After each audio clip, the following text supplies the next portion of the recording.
सीधे आपको चंडीगढ़ लिए चल रहे हैं। हरियाणा के मुख्यमंत्री प्रेस कॉन्फ्रेंस कर रहे हैं। के पास देने के लिए वोट तो थी, परंतु इनके पास उनको देने के लिए नौकरी नहीं थी। किसी भी गरीब व्यक्ति को जिसके पास पैसा नहीं था, एक भी बच्चे को इन्होंने नौकरी नहीं दी, क्योंकि पर्ची और खर्ची से नौकरियां लगती थी, नौकरियों की बोलियां लगती थी, गरीब व्यक्ति की पहुंच से नौकरियां दूर थी। परंतु अगर आज हम देखें, हमने योग्यता के आधार पर बिना पर्ची बिना खर्ची के 1,32,000 नौकरियां देने का काम किया है। 1,32,000। जो लोग ट्वीट करके वाहवाही लूट रहे हैं, उन गरीबों का अपनी सरकार के अंदर तो मजाक करते थे। अगर हमने उनको कहीं गरीब व्यक्ति की हमारी सरकार ने चिंता की है, गरीब व्यक्ति के साथ हमारी सरकार खड़ी है, तो उसको लेकर के भी इनके पेट में दर्द हो रहा है। हमारे युवाओं में आज एक नई आशा और विश्वास का संचार हुआ है। वे नौकरी पाने के लिए किसी नेता की दहलीज के ऊपर हाथ नहीं फैलाना पड़ता। आज अपना स्वाभिमान से सर ऊंचा करके मेरा युवा आज हरियाणा सरकार की नौकरी ले रहा है। यह विश्वास जगाया है। पहले तो वो सिफारिश ढूंढते थे और आज लाइब्रेरी ढूंढते हैं। ये अंतर कांग्रेस की सरकार में और हमारी सरकार के अंदर आया है। और मैं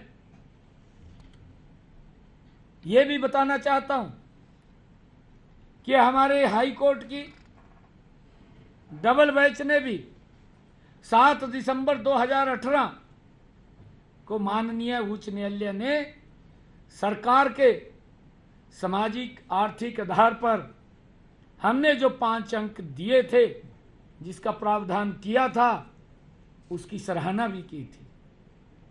यह हाई कोर्ट ने की थी।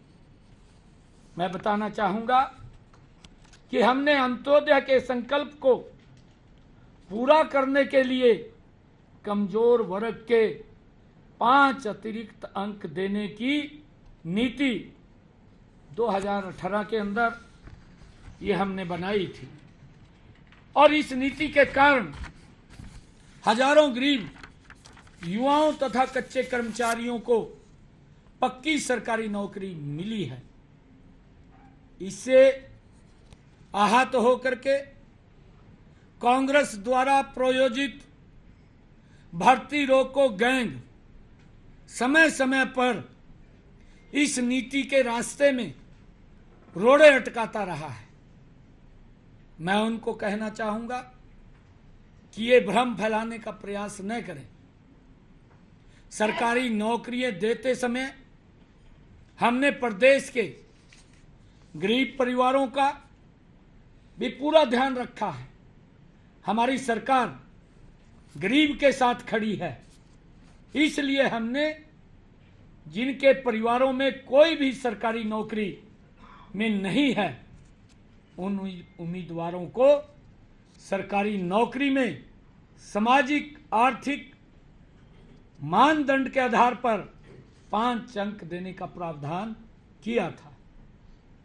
कॉमन पात्रता परीक्षा का पेपर 3 वर्षों के लिए मान्य है।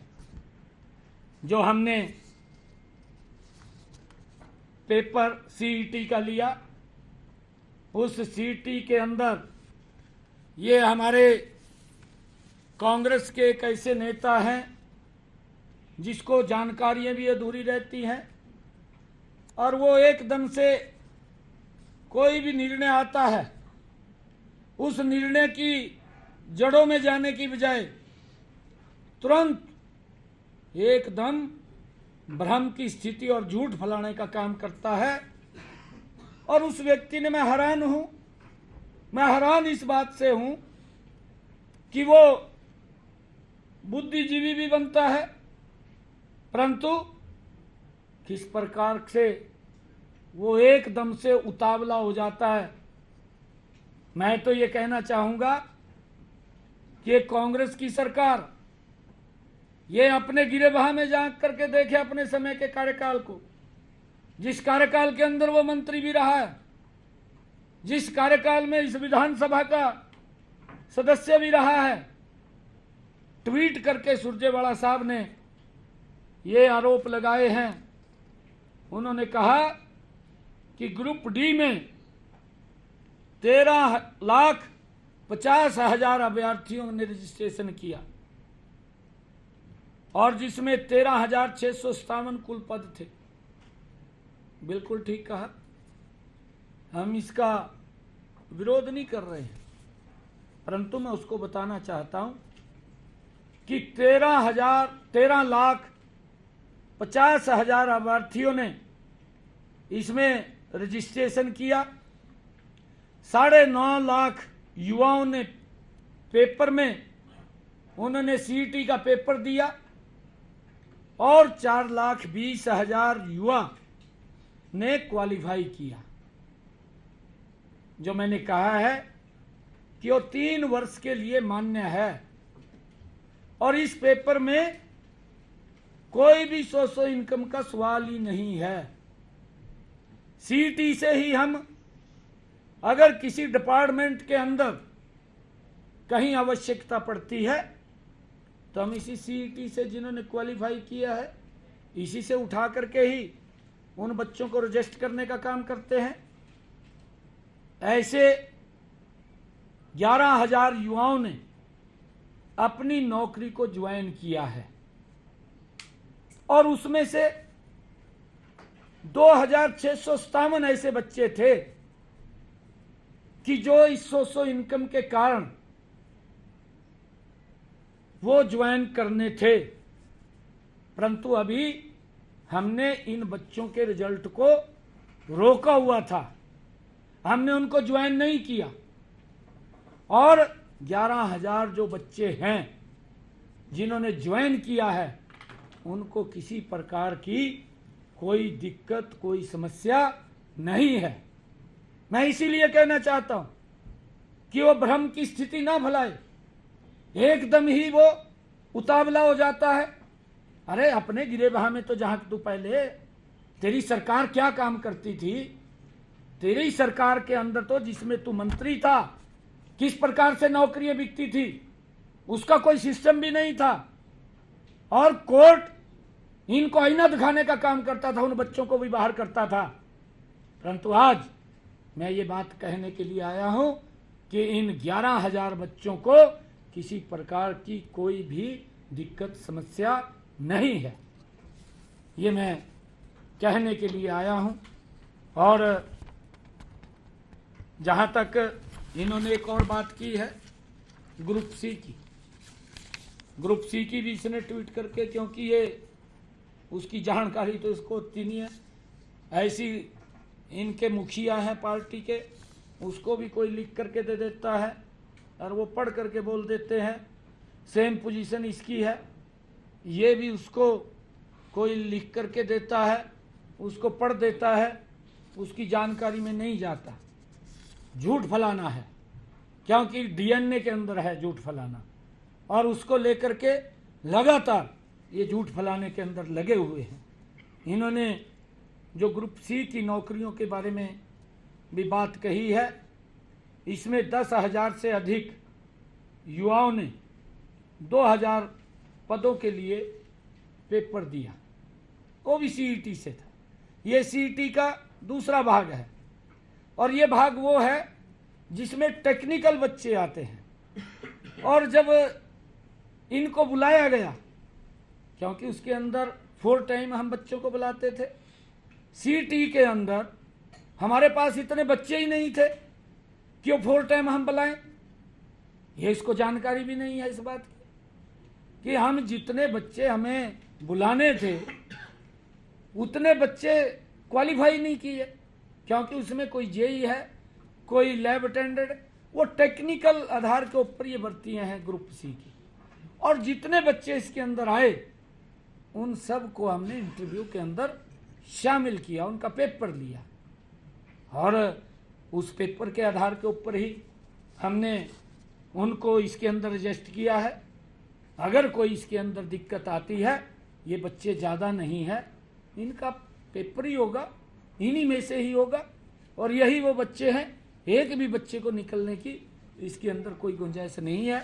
ये भ्रम की स्थिति फैलाने का काम कर रहे हैं और मैं आज यही कहने के लिए आया हूँ कि ये लोग अपने गिरेबान में झांक करके नहीं देखते। जो हालात इन्होंने हरियाणा प्रदेश के युवाओं की युवाओं के माँ बाप की, आज अगर गरीब को कोई लाभ सरकार ने योजनाबद्ध तरीके से किया है, ये हमारा कमिटमेंट है। मैं फिर दोबारा दोहरा रहा हूँ कि हम गरीब के साथ खड़े हैं, उसकी लड़ाई मजबूती से लड़ेंगे। हमने चाहे कोर्ट के अंदर रिव्यू पिटीशन में जाना हो, चाहे हम विधानसभा में लेकर के उसको आए, हम मजबूती से हरियाणा प्रदेश के गरीब के साथ खड़े हैं। हमारी सरकार वो गरीब के हितैषी सरकार है। अंत्योदय की भावना से हम काम कर रहे हैं और उस अंत्योदय की भावना के अंदर हमारी सरकार मजबूती से गरीब के साथ है। ये बात मैंने कहनी थी और उन बच्चों को किसी प्रकार की कोई चिंता करने की जरूरत नहीं है। जो ये भ्रम की स्थिति फैला रहे हैं, इनकी तरफ ध्यान देने की जरूरत नहीं है, क्योंकि ये लोग वाहवाही लूटने का काम करते हैं। सभी बच्चों को निश्चिंत रूप से वो जहाँ पर भी हैं वो लगे रहें, उनको किसी प्रकार की कोई दिक्कत परेशानी नहीं है।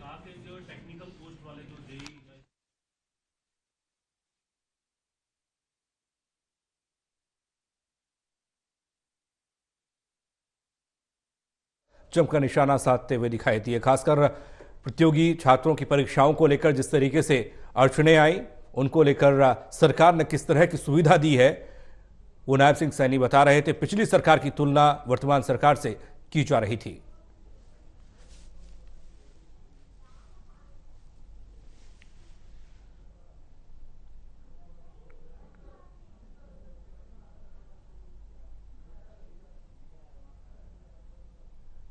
तो नायब सिंह सैनी ने प्रेस कॉन्फ्रेंस करके प्रतियोगी परीक्षाओं को लेकर छात्रों को आश्वस्त किया कि उन्हें कोई परेशानी नहीं होगी, उनके लिए हर चीज का ख्याल रखा जा रहा है, सरकार ख्याल रख रही है।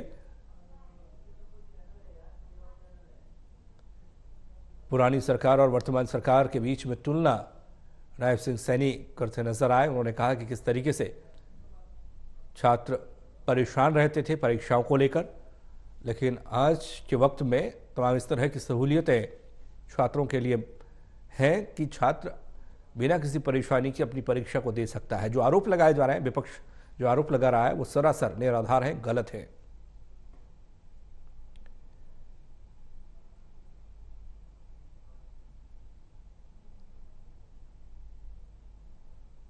तो चंडीगढ़ में नायब सिंह सैनी ने की प्रेस कॉन्फ्रेंस, सरकार के काम की बात की, अपनी उपलब्धियों को गिनाया, चाहे वो मनोहर लाल के वक्त का काम हो या फिर मौजूदा वक्त का काम जब से मुख्यमंत्री बने हैं नायब सिंह सैनी। खासकर छात्र सरकार की प्राथमिकता में है, प्रतियोगी छात्र, उनके लिए सहूलियतें सरकार दे रही है।